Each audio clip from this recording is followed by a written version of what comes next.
Salam saudara semua, jumpa lagi dengan saya. Kali ini dalam suasana yang di tahun yang baru dengan suasana yang masih suasana Natal ya. Kita akan merenungkan ulang tentang keselamatan. Apakah betul kita ini dijamin masuk surga? Apakah orang Kristen dijamin masuk surga? Buktinya di dalam agama Hindu ada ajaran untuk masuk surga dan ada penghukuman untuk ke neraka. Nah, di dalam Islam juga ada gitu. Orang yang berbuat baik akan masuk surga dan orang yang berbuat jahat akan masuk neraka. Dari masalah surga dan neraka apakah betul ada di dalam kekristenan? Nah, kita selalu uh, menjual sama seperti agama-agama yang tadi saya sebutkan bahwa masuk Kristen dijamin masuk surga. Nah pertanyaannya, adakah ayatnya seperti itu? Adakah memang orang yang percaya Yesus dijamin masuk surga gitu kan? Dan selanjutnya adalah gini, apakah betul manusia bisa tinggal bersama-sama dengan Allah di surga yang katanya memuji dan menyembah seperti malaikat gitu kan?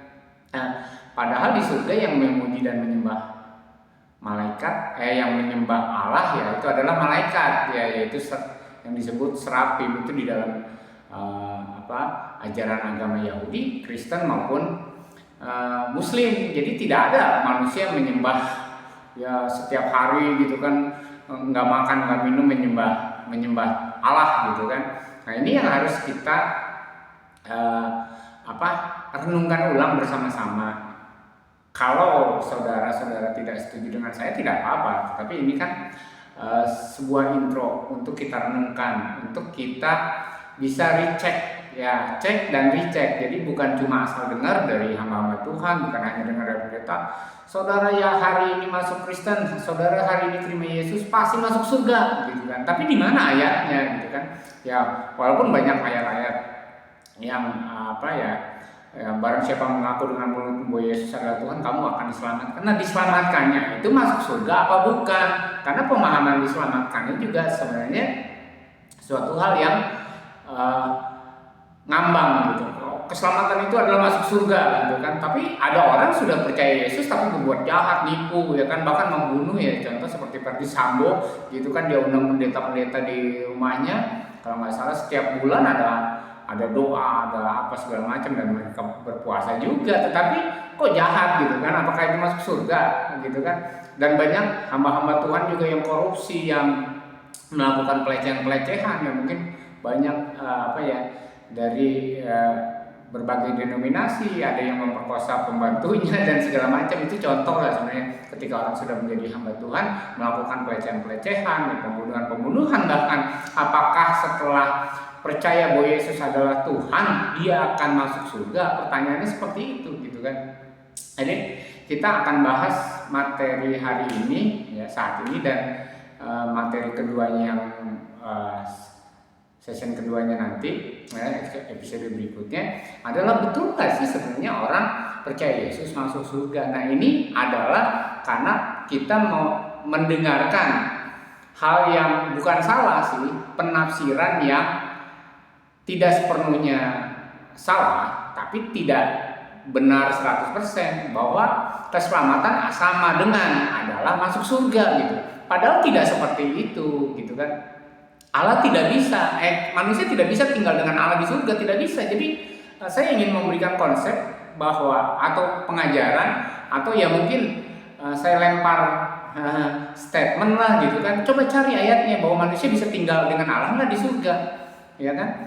Nah kalau memang tidak ada ayat, tidak ada dalilnya, ibaratnya tidak ada dasar-dasarnya bahwa manusia bisa tinggal dengan Allah di surga, terus kenapa kita harus masuk surga? Terus kenapa harus kita minta upah gitu kan? Orang baik harus masuk surga gitu kan? Seolah-olah kebaikan kita tuh minta diupahi, diupahinya adalah dengan masuk surga. Nah ini yang nggak benar gitu kan.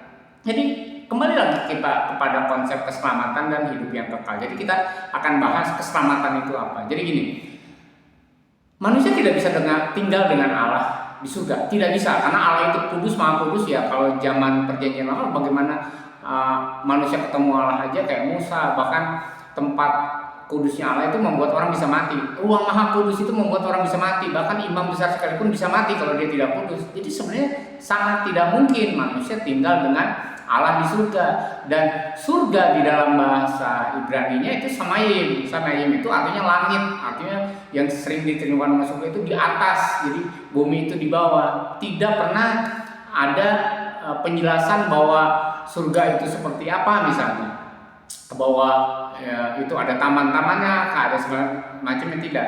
Tetapi begini, di surga itu tempat tinggal Allah, lalu malaikat-malaikat yang melayani dia, melayani Allah. Nah, ada konsep katanya manusia nanti kalau masuk surga melayani Allah seperti malaikat, tidak makan, tidak minum segala macamnya. Tetapi gini, saya ingin bahas tentang keselamatannya dulu, dasarnya.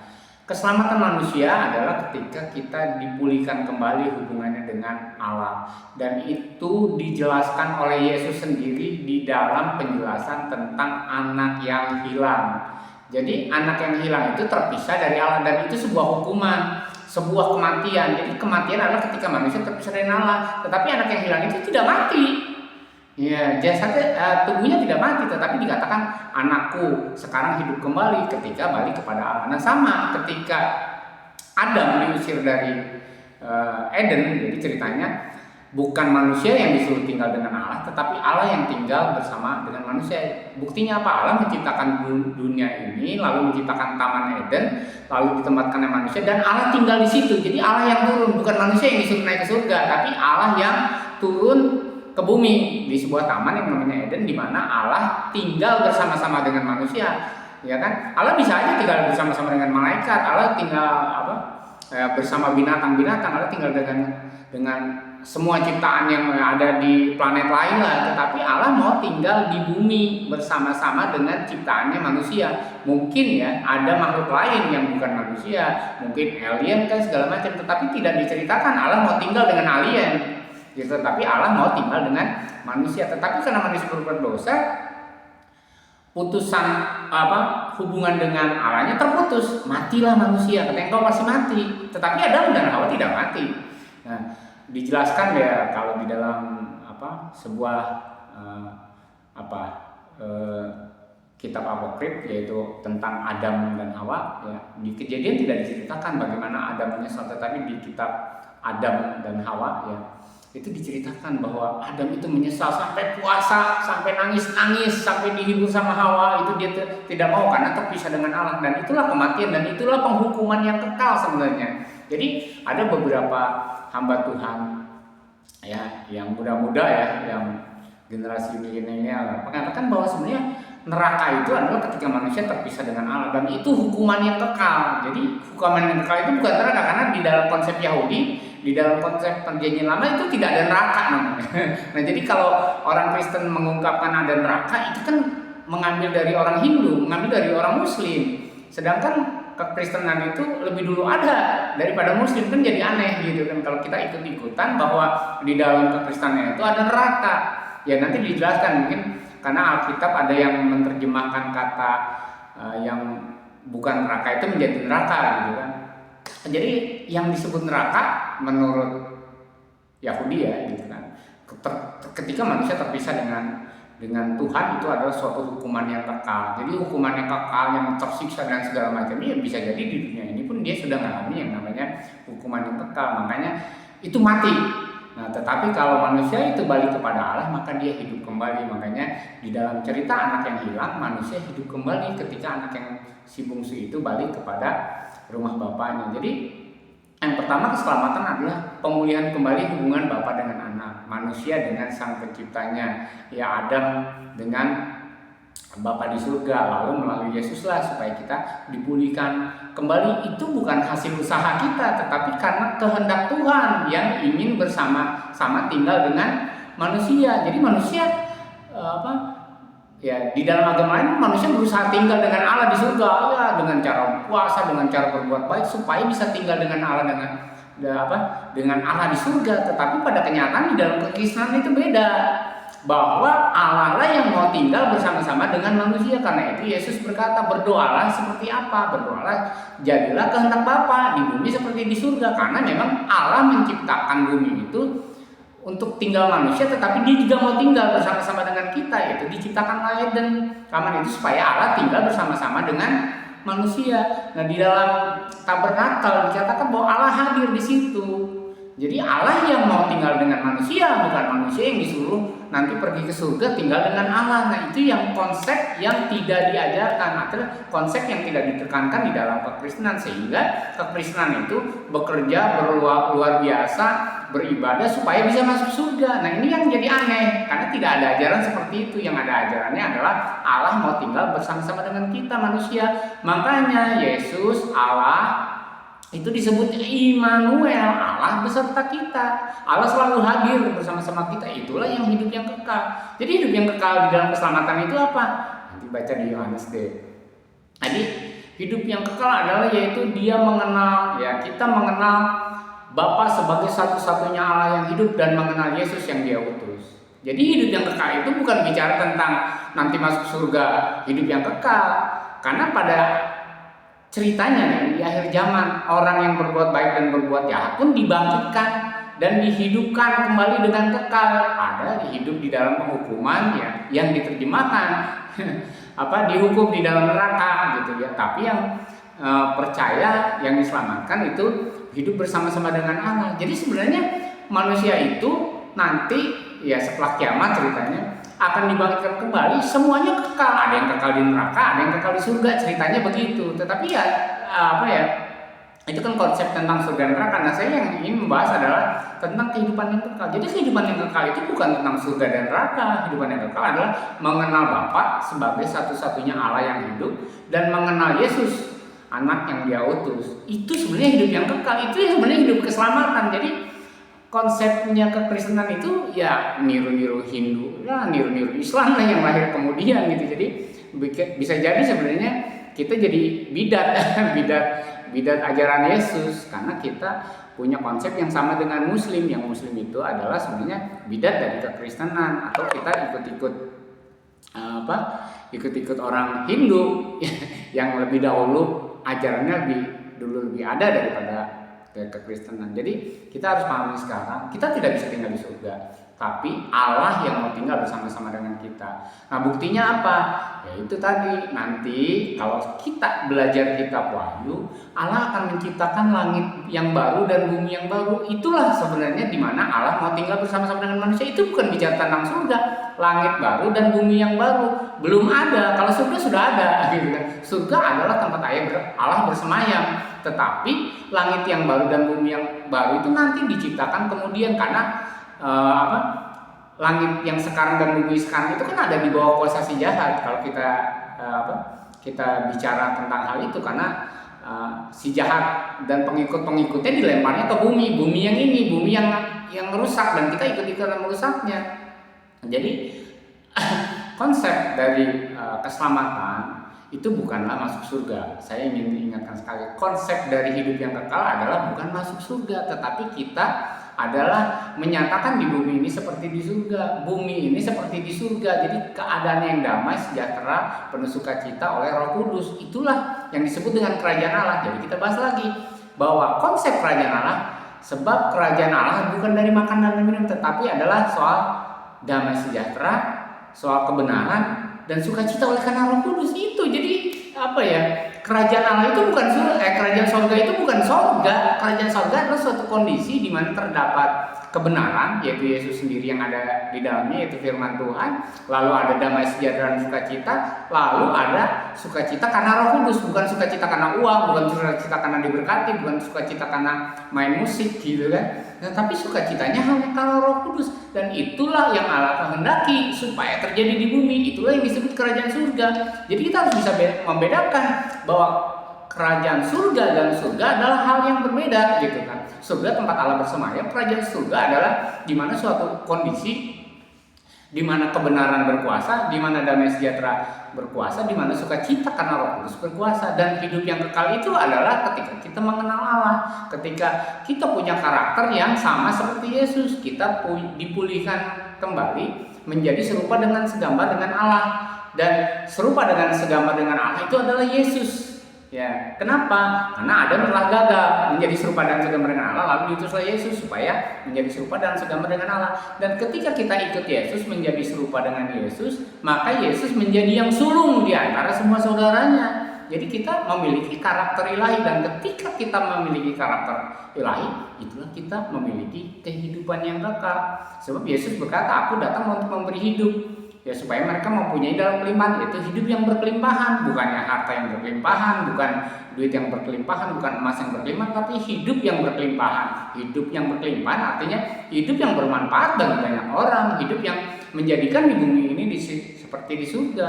Nah, itulah sebenarnya ajaran kekristenan yang tidak diajarkan, karena kita mengajarkannya menjadi Kristen, menjadi murid Kristus adalah kita masuk surga, dan itu sama sekali tidak ada ajaran bahwa kita akan masuk surga nanti setelah kiamat. Tidak, kita akan tinggal di langit yang baru dan bumi yang baru. Dan pengajaran kitab Wahyu ini seperti tersembunyi gitu kan bagi gereja-gereja atau bagi kita yang orang Kristen. Bagaimana nanti ada kerajaan 1000 tahun, bahwa Yesuslah yang berkuasa, Yesus adalah Tuhan dan Raja segala raja. Itulah kerajaan di bumi seperti di surga. Ketika bumi ini dihancurkan dan iblis dan segala pengikutnya dihancurkan di bumi yang sekarang ini ada, bagi orang percaya adalah dipindahkan ke langit yang baru dan bumi yang baru. Jadi kitab Wahyu adalah kitab terakhir yang harus kita pahami. Itulah kondisi akhir zaman, kondisi zaman akhir, kondisi yang kita mengalami, namanya banyak hamba Tuhan mengatakan zaman yang baru. Ya, kondisi yang mengalami itu adalah kerajaan sorga, di mana Yesus menjadi raja segala raja, di mana kita tinggal memerintah bersama dengan Yesus. Disitulah di langit yang baru dan bumi yang baru, yang itu tidak sama dengan surga, karena yang menjadi Tuhan, yang menjadi Allahnya adalah Yesus Kristus. Nanti silakan baca pemahaman tentang langit yang baru dan bumi yang baru di dalam kitab Wahyu, atau bagaimana tentang kerajaan 1000 tahun di muka bumi ini, lalu bumi ini akan dihancurkan, dan itu yang disebut dengan Gehenna. Nah, mungkin itulah yang disebut neraka. Jadi neraka itu kalau di dalam Islam kan sudah ada sekarang. Ya, tetapi di dalam Kristen ya bumi yang ini yang ada inilah yang akan dihancurkan, dibakar, dihanguskan dengan api. Yang mungkin itulah yang disebut dengan neraka. Jadi tidak benar kalau orang diangkat ke neraka, karena neraka itu sendiri menurut kitab Wahyu memang belum ada, karena bumilah yang nanti akan jadi seperti neraka gitu ya. Mungkin karena terjemahannya menjadi neraka, Gehenna itu menjadi neraka. Ketika bumi hancur itu menjadi neraka, lautan api, retak gigi dan segala macam, di mana ada penghukuman. Tetapi penghukuman yang kekal ada sebenarnya ketika manusia terpisah dari Allah, bukan masalah nanti dihukum